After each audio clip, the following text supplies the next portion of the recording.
And listen to this, if you thought the federal Obamacare website was a mess, it is, and has low enrollment, it has, you'll be stunned to hear there is an exchange that is even worse. The Oregon Healthcare Exchange has not enrolled a single person.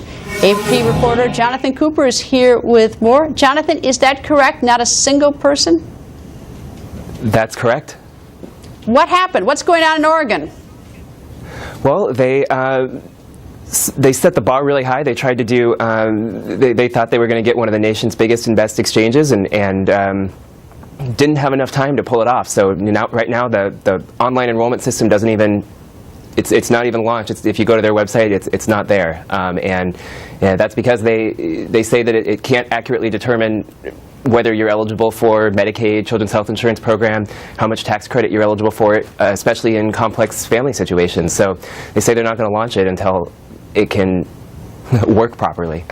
How can they not have enough time? I mean, you know, they've had, what, 3.5 years? I mean, it's like, why? That's the first thing. Secondly, if it is such a disaster, did they notify HHS? Sebelius is saying, you know, let's put the brakes on it because we have the state exchange and we promised the people of Oregon and it's an abject failure.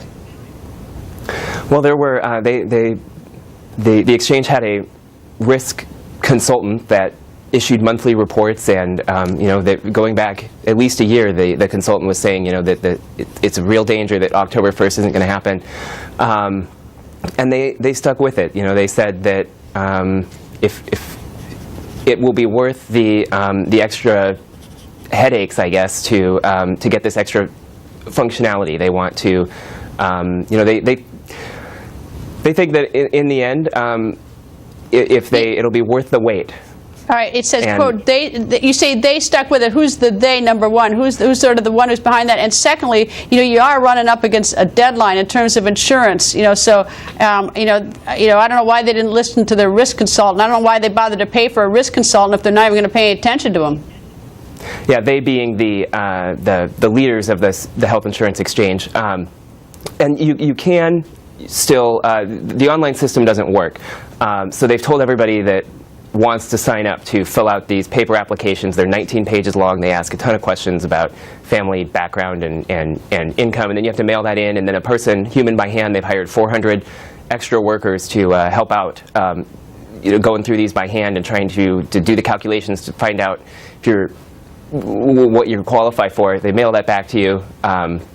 Then you can kind of use that information to decide what you want. You mail it back. It's a multi-week process instead of the, you know, 1 hour or so that it would take, you know, to go on the website and go through it like Travelocity, as it was.